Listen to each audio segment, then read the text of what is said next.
The evening sun burned deep orange over the rugged cliffs of Red Mesa, painting long shadows across miles of dry grassland. The wind carried the scent of sagebrush and dust as Evelyn Harper stood alone on the porch of the largest ranch in the valley, watching another wagon disappear down the lonely trail. It was the last supply wagon willing to make regular trips to Red Mesa Ranch. The driver had tipped his hat politely before leaving, but his words still echoed in her mind. "Winter's coming fast, Mrs. Harper. Folks say you ought to sell while someone's still buying." She hadn't answered. Instead, she tightened her grip on the porch railing until her knuckles turned white. Only 5 months earlier, her husband, Samuel Harper, had been alive, riding these same fields from sunrise until dusk.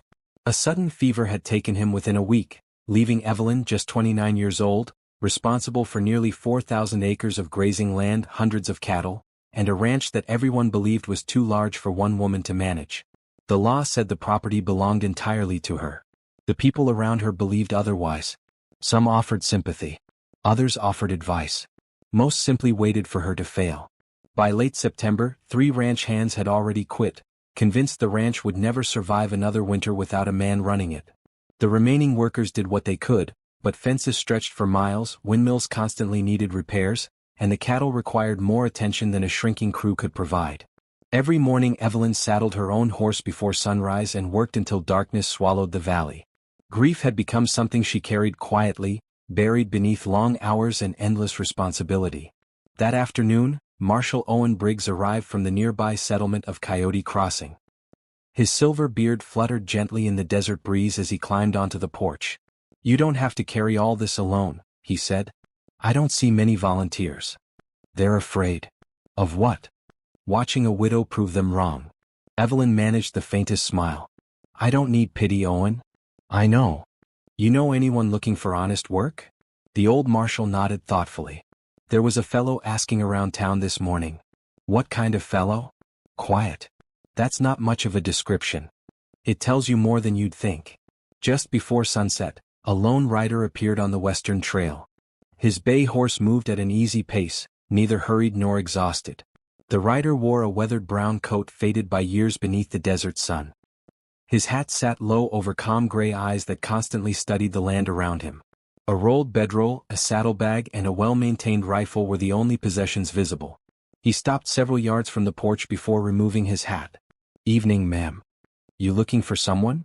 "I'm looking for work." "My marshal sent you?" "He pointed me this direction." "What experience do you have?" "Enough." She raised an eyebrow. "That's not much of an answer." "It's the honest one." The marshal chuckled quietly behind her. "This is Luke Mercer." Luke continued. "I've worked cattle in Arizona, drove freight through Colorado, spent a few years scouting for the cavalry before that." "You have references?" "No, ma'am." "Then why should I trust you?" Luke looked toward the nearest pasture where one of the ranch's youngest horses suddenly broke loose, dragging a rope behind it as frightened workers chased helplessly after the terrified animal. "Because I can help." Without another word, Luke handed over his reins and calmly walked toward the panicked horse. He didn't shout. He didn't run. Instead, he moved slowly, speaking in a low voice the others couldn't hear. The frightened animal circled once, twice, then, almost unbelievably, lowered its head. Moments later, Luke gently gathered the trailing rope and led the horse back without forcing it. Silence settled across the ranch. Even the workers stopped to watch. Evelyn crossed her arms. "You're hired." For the first time all day, Luke allowed himself the slightest smile. But before anyone could celebrate, another rider appeared beyond the ranch gate.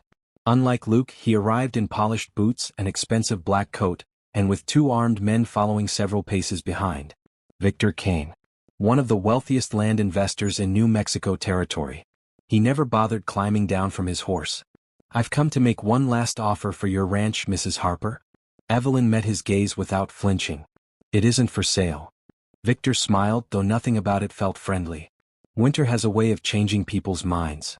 Then he tipped his hat and rode away. Luke watched until the 3 riders disappeared behind the distant red hills. Something about the visit didn't sit right.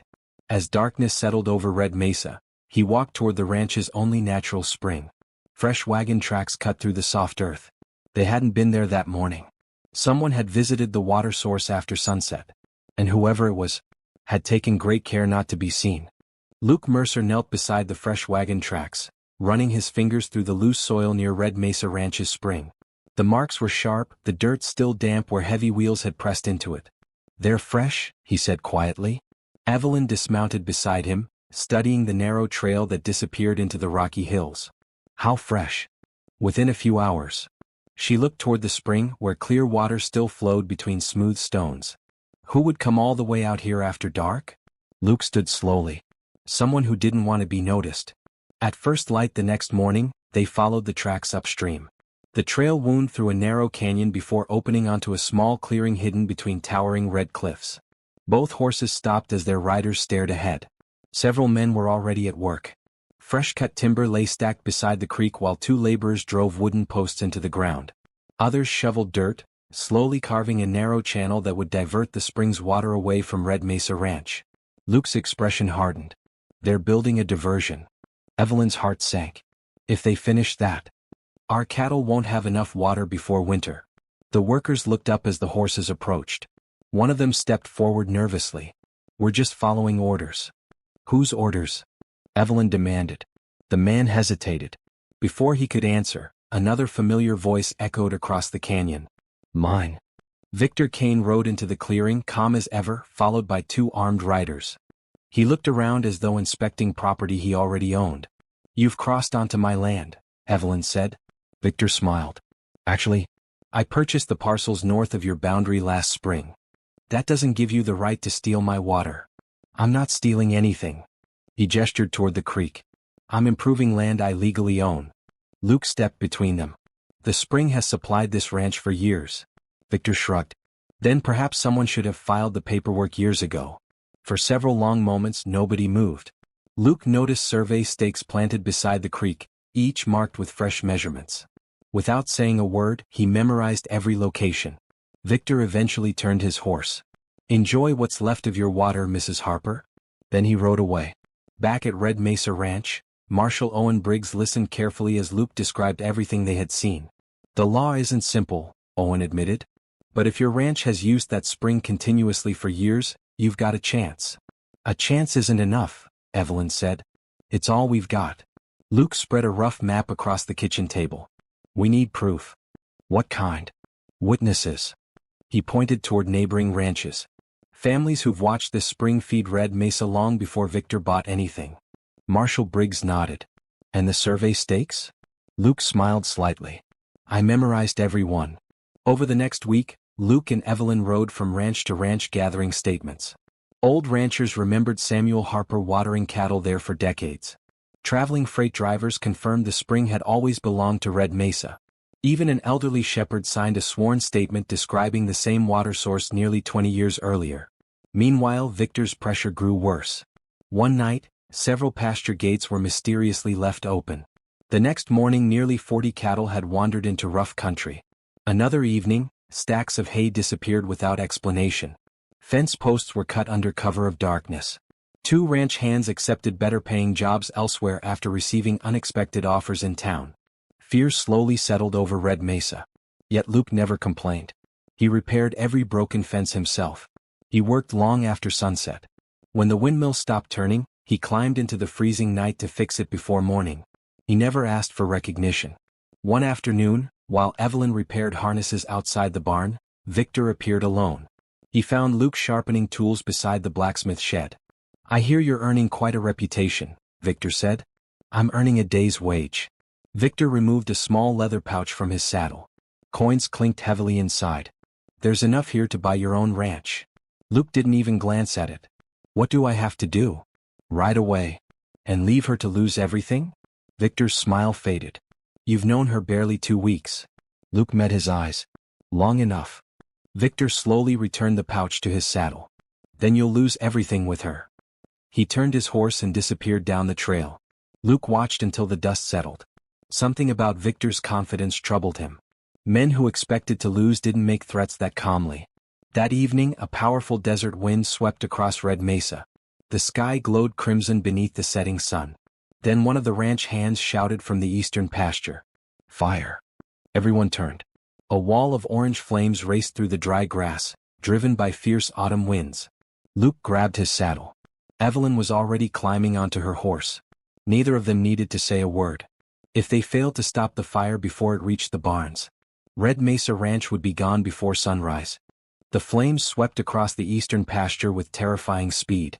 Driven by the fierce desert wind, the fire devoured dry grass until the night itself seemed to glow red. Thick smoke rolled over Red Mesa Ranch, turning the stars into faint shadows. Luke spurred his horse forward. "Get the cattle west," he shouted. Evelyn was already riding toward the horse corral.